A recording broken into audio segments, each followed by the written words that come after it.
Welcome, everyone. We've been away for a little while, a few days. Sorry about that. We've just been quite busy with our lives. Today, we've got Azmi joining us from London. Azmi is someone I grew up with, and he's an Arsenal fan, so hence why he's here today. So what's that? You brought me in for a beating, that's it. You ain't spoken to me the whole time. The minute we get battered by you, you bring me in. That's all good. I know why I'm here. We were going to have Azmi in, but I thought it was the perfect time to get him in. It was a great time to get him in. So we'll have a chat about Azmi and his history with football and everything at another time. But today we'll talk about that fixture and the first two Champions League fixtures, which I'm obviously excited about as a Liverpool fan. A little bit scared of, but I'm excited at the same time. It is Champions League after all. So starting off, Liverpool-Arsenal. Azmi, what was your reflection on that game? Thinking about it, what were your highlights of the game? Even though you were an Arsenal fan, was there anything you saw that was good from your team? And honestly, I don't mean that in a taking the piss way. Just to cut to the chase. No, I didn't see anything good from Arsenal. We really don't show any fight in the league at the moment. I feel like the team have really just let go and just given up on the league, which is a shame. I read an article the other day that there's fears that Aubameyang could be another Ozil. It really does feel like he's kind of gone off the boil. I understand his mum was unwell and all that stuff, but still, he's completely gone off the boil, and we're paying him a shed load of money for it. The only good thing I saw was Liverpool, really. Liverpool were fantastic. Like, that was the Liverpool we're used to seeing. Slick passing, good movement. The goals were fantastic. Alexander-Arnold's cross was amazing. He celebrated like he just won the World Cup. It was really, that was a good goal. And that, look, Jota's smaller than our two centre-halves, I think. And the fact that he got to it, that shows it's a good cross. Salah's goal was typical Salah, darting in between the players. And, the way the defender just lost it and slid in, that's his typical Arsenal. It's half-hearted. Even some of the chances in the first half, we were lucky to get in 0-0.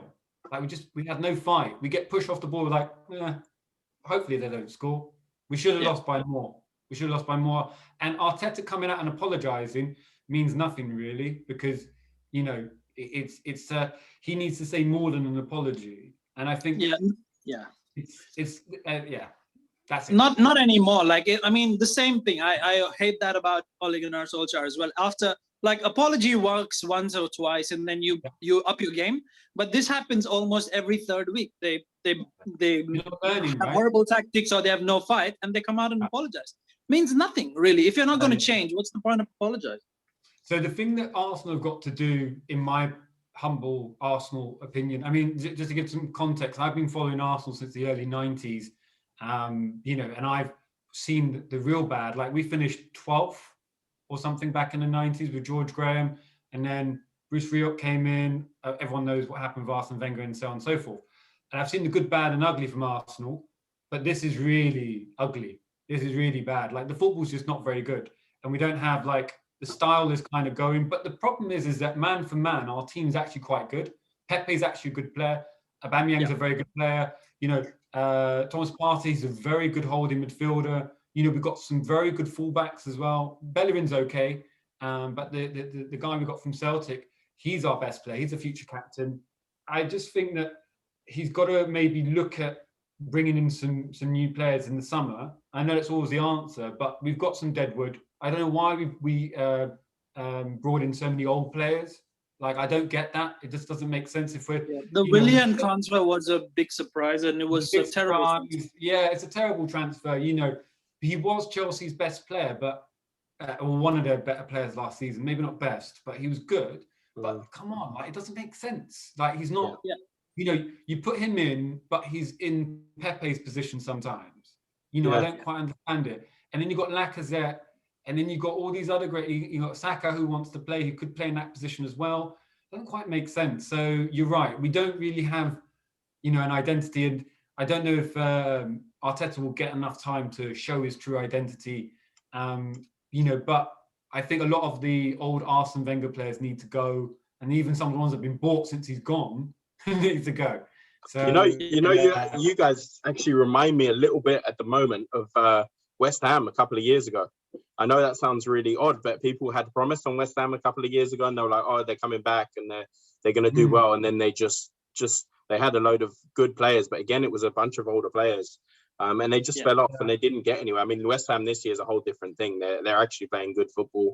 I mean, the other day against you was, but I think it's interesting. Like one that Lerick and I were talking about the other day was Bernd Leno. Like I said, I rate him quite a lot, but I actually think the Salah goal, he should have stopped that. I don't think it going between his legs. I don't think it should have happened. I mean, saying that, what Salah does with the ball at his feet is pretty amazing, obviously, the way he keeps it there and the way he can kind of hide it from people. But I think he should have stopped that. I've never rated Leno as highly as I guess I've heard so many of the Arsenal fans rate him. I mean, similar to, I guess, I bring it back to Man United to that context because of De Gea as well. De Gea was an amazing keeper when he had shots flying at him from all directions.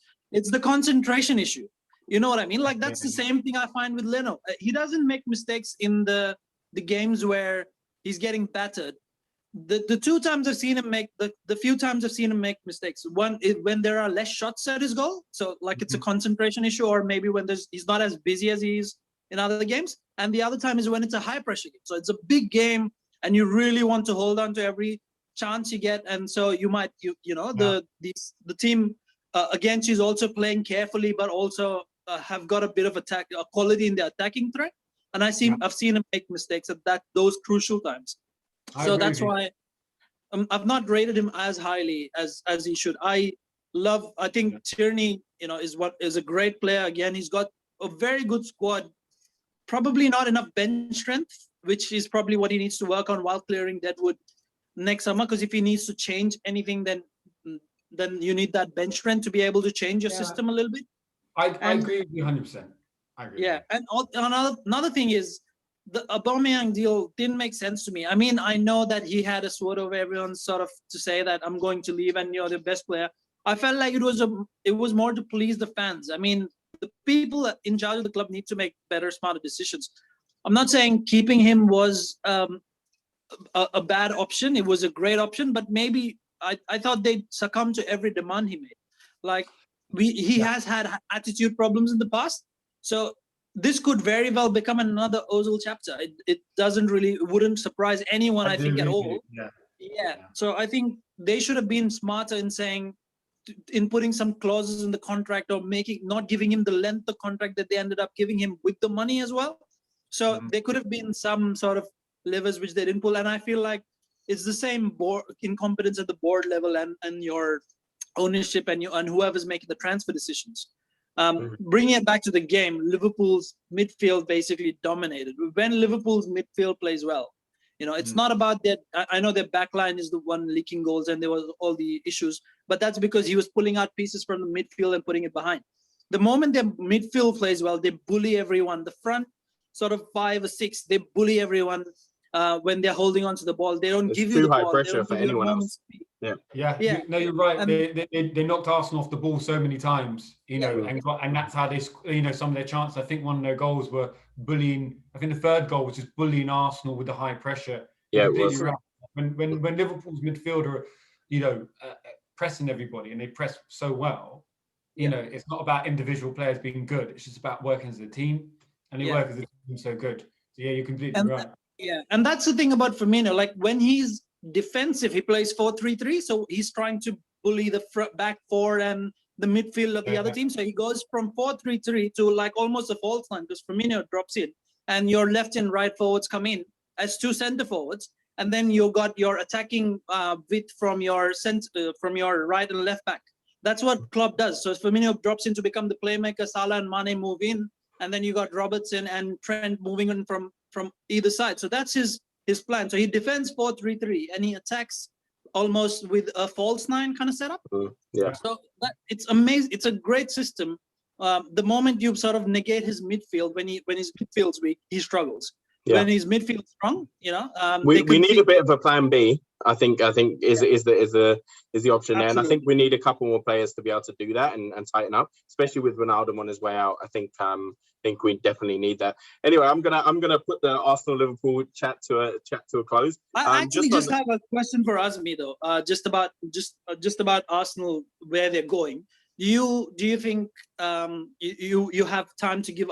How much time would you give Arteta before you make a sort of a decision or make up your mind around whether he's the guy or he's not the guy to take it forward? So it's a good question. I kind of made up my mind about him. I'd say just before Christmas, I thought he should have probably gone, but he turned it around.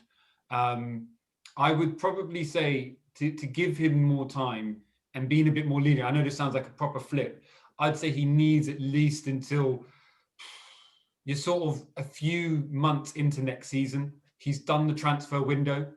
You're seeing his style. He's got rid of players, got them in. Because look, we all talk about the board, the heritage, making decisions. They ain't going to change. You've got to deal with that. Just deal with it. And whatever you can do is what you can do. The board are not going to change. So you've got to adapt, and you've got to be a good manager and do what you can. A good example is Chelsea. Frank Lampard, pretty good manager for his age. The guy who comes in is an experienced manager, and he gets them winning. He gets them winning quite quickly because he's an experienced manager. He knows how to deal with those egos. He did it at Paris Saint-Germain. He did quite well at Dortmund. Yeah. I just feel Arteta's probably got until, I'd say, the end of the year. December next season, maybe. So December. I'd say earlier. I'd say sort of December. He may get definitely one more transfer window, maybe the next one. But it's all about how he implements those players. And he'd have to have some shockingly bad injuries for him to get fired like in September, is my opinion. But if we're still doing rubbish. Makes sense. All right, Jack, happy to move on. Cool. Closing out, I just want to say rest in peace to Claude from AFTV. That was really sad news for us to hear the other week. Came out of nowhere a little bit, and very sad to hear. And I know a lot of people have echoed those sentiments online. So rest in peace. Now we'll move on to Real Madrid versus Liverpool. I'm excited for this. It's a 5 a.m. start for me tomorrow morning, but I'm kind of looking forward to it. I'm really excited. I want to have a coffee ready, and I'll get my dogs to sit next to me, and I'll celebrate with them when we win. But I'm quite excited because we go into this game after the Arsenal game. So it's leading in with the team probably feeling quite high after that result.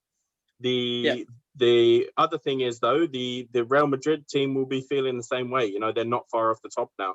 So the La Liga has been very close this year. And I think at one stage Atletico were going to run away with it.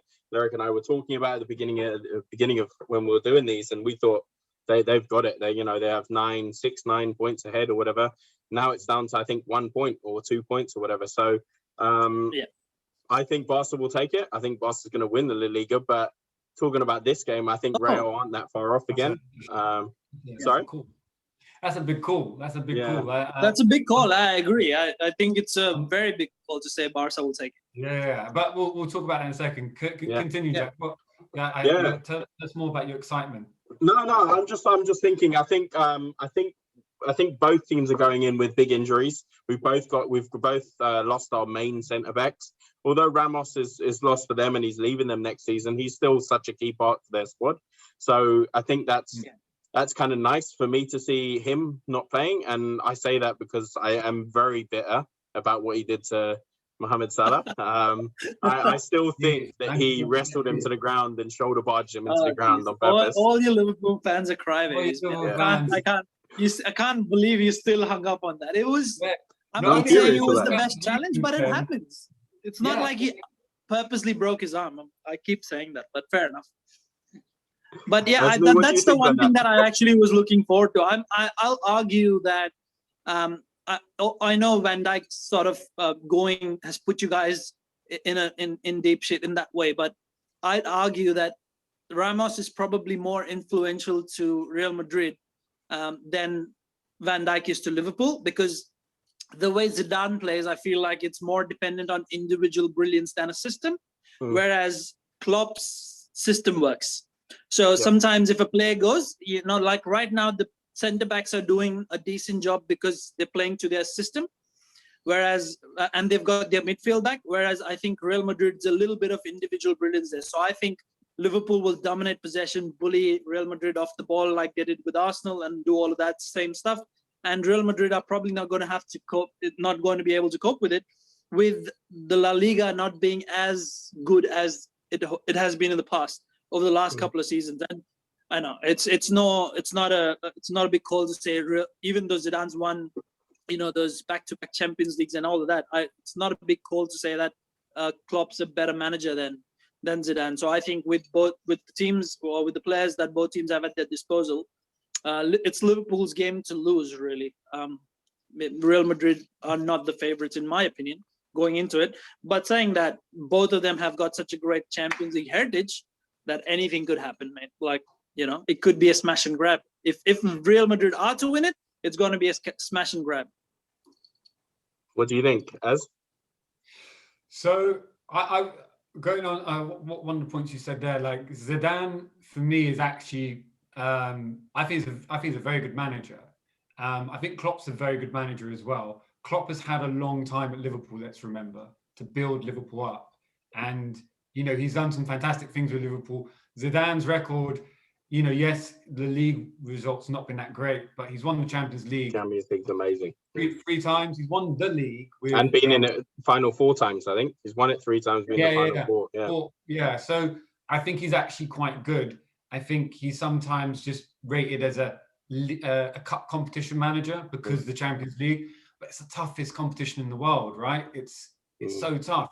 Liverpool to get to 2 finals was amazing. Juventus can't even get past the quarterfinals, and they've got in Cristiano Ronaldo. It shows you how hard it is. I think he's a very good manager. I think that I do agree with the smash and grab thing. I think it's going to be very tight.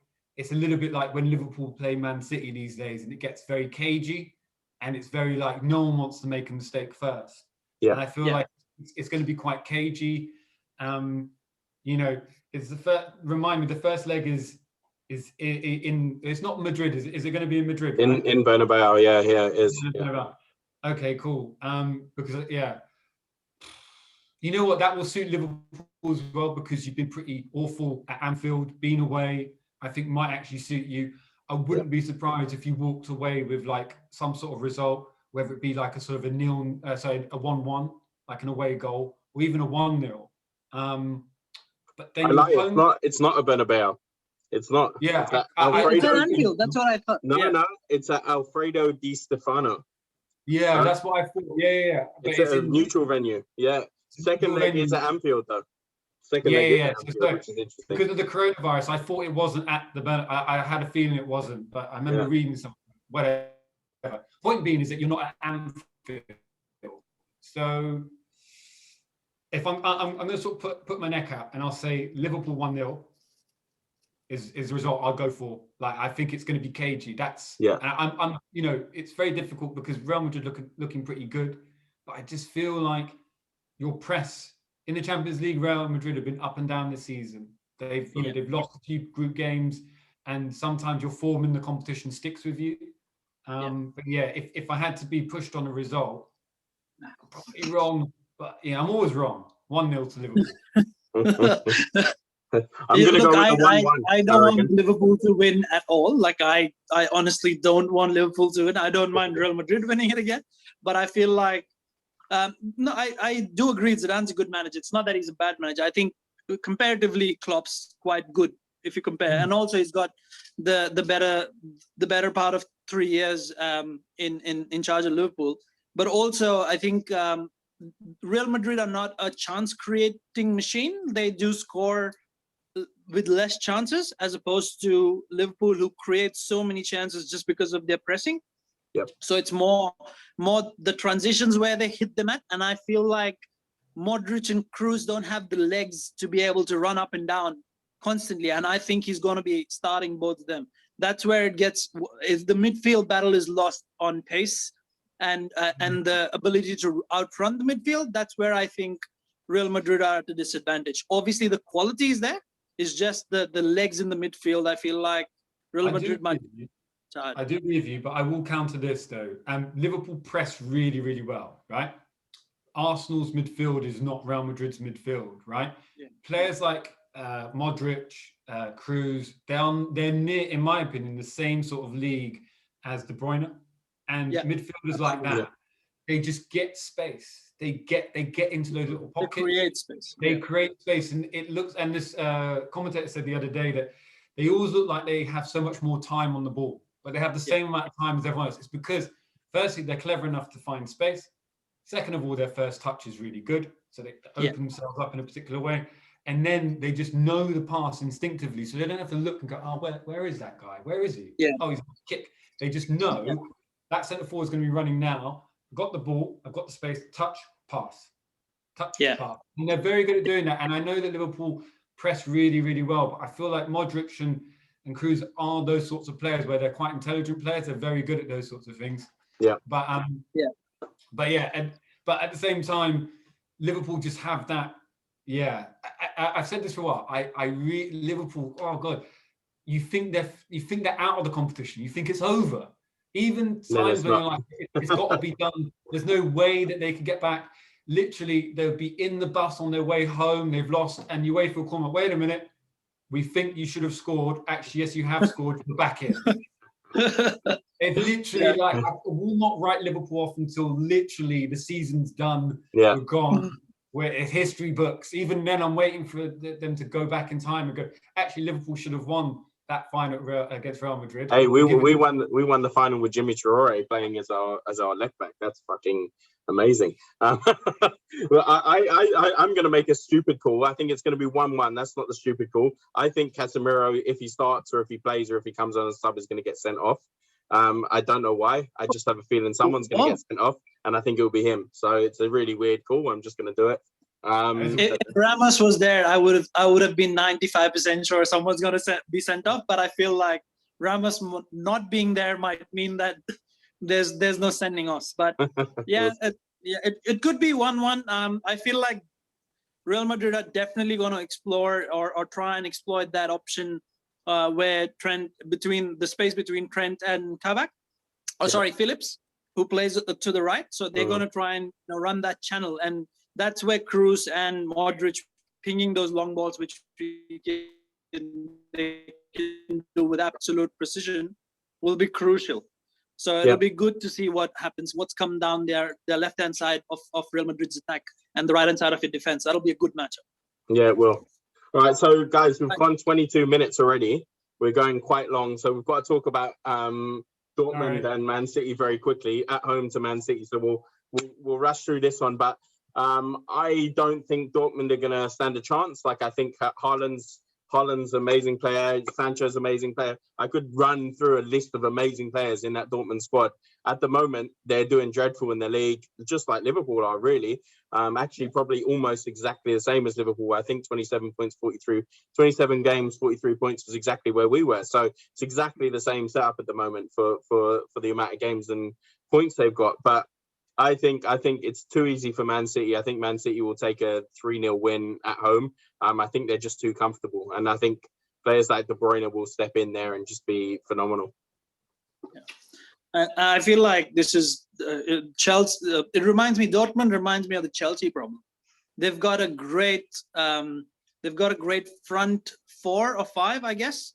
And then the back 5 is just not as good in terms of defense. And that's where they've been leaking goals. They haven't been able to keep it tight, and Haaland's been bailing them out single-handedly.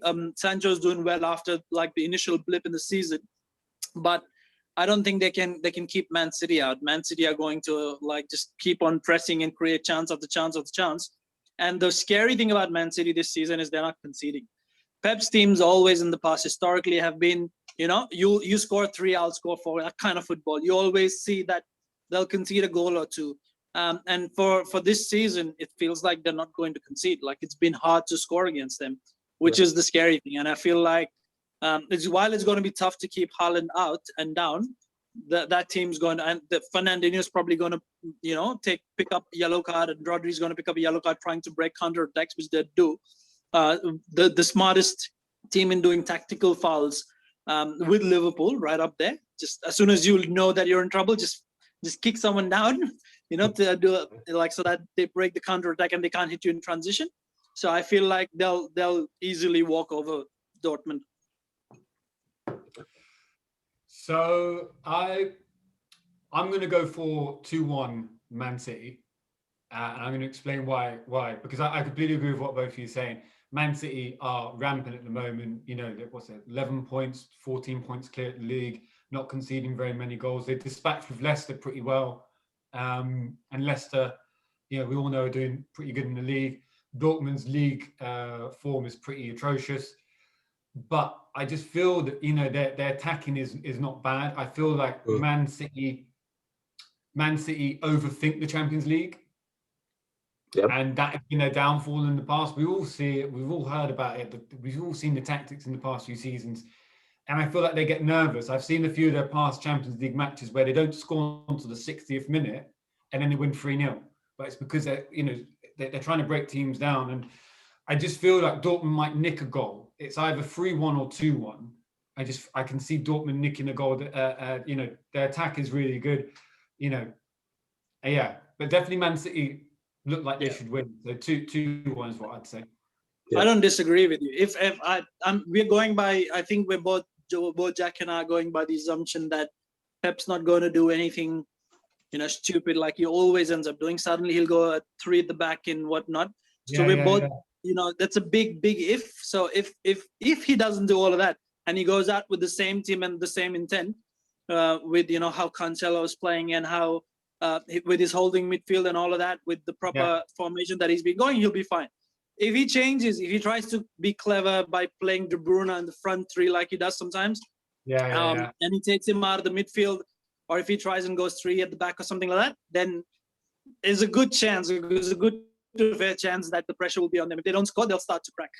So this is the funny thing about Man City. I love Man City a lot. I really like them. And the reason why I like them is because it's pure champ manager filth. Like, you know, they've gone in there with a cheat mode or something, so much money, and just gone, right, we want... bought everyone. I love that summer where they're like, we need a fullback. No, we need 4 fullbacks. 4 fullbacks. And literally, they spent 200 million on fullbacks. Like Mendy was 50, Walker was 50, you know, some other player was Dinano, whatever his name is, 30, didn't even play. Didn't even fucking play. It was like, 30 million, you play once or twice, just in case we need you. And Man City have this, you know, embarrassment of riches, right? And they flip it. You just mentioned one of their best fullbacks. He didn't even play the other day. He's in my fantasy team. Some days he don't even bloody play. Pep's horrible for fantasy team, man. We were talking about that. He's horrible. Don't have a Man City player in your fantasy team. Yeah, no, it's horrible. Unless it's De Bruyne. I think he's the only player he plays when he's fit. Exactly. Then again, Gundogan's been one of the highest scorers over the last 6 months. So De Bruyne, did you say? No, Gundogan. Yeah. And no, he's been amazing, but he didn't play the other day. No, he didn't. But it's just been so up and down with who he selects. But the thing is that he rotates so much because he has to, but he wants to win these 4 competitions, so he rotates like you're in Champ Manager. So you know, in Champ Manager, you would look at your team, you go, he's got 80% of his stamina left. I'm not going to play him. 100%. He goes, you know what? You played 3 days ago. I won't play you, even though you scored 2 goals. You're not playing. I'll put in the 18-year-old wonder kid instead, and he'll score. You know, the thing that does worry me about Man City, and this is why I think Pep is like, you know, he's a bit like an evil genius. He'll, you know, become like a supervillain. Is that they go, oh, Aguero's going in the summer. You're going to buy another striker. He said no, obviously, because he says yes, then every team will put the price up. So he says no because he's trying to play smart. But then he says we can play De Bruyne as a false number 9, and I was like, really? Yeah. Is that your backup? Is to play De Bruyne as your false number 9? I know you're a genius, but come on, like that shows you he has that tendency to do a crazy thing in the game. And still kind of win the game. And that's why I fear for Man City in the Champions League is that he overthinks it and he just goes, fuck it. I'm going to put, you know, Mendy as the number 9, and I'll confuse them and we'll win. And it's just like, just play. If you play the same team that won last week, you'll probably smash the shit out of Dortmund. That's probably true. Yeah. All right. Well, guys, we've gone 30 minutes, so we're gonna have to wrap it up. But Azmi, thank you very much for jumping in last minute at 9:30 a.m. in the morning over in London. So that's been great, man. And we'll actually have a personal catch up soon, maybe one of these days. Yeah, definitely. Thanks for having me, guys. Sorry I talked too much. And no, not at all. It's been a good chat. I think it's been a good chat, man. I think it's great to get extra people on here because me and Lyric are sick and tired of each other anyway. So it's always good to have the people around. And I don't like talking to a Man United fan constantly. So it always helps. No one does. That's true. All right. Well, like, subscribe, and comment, guys. Thank you very much.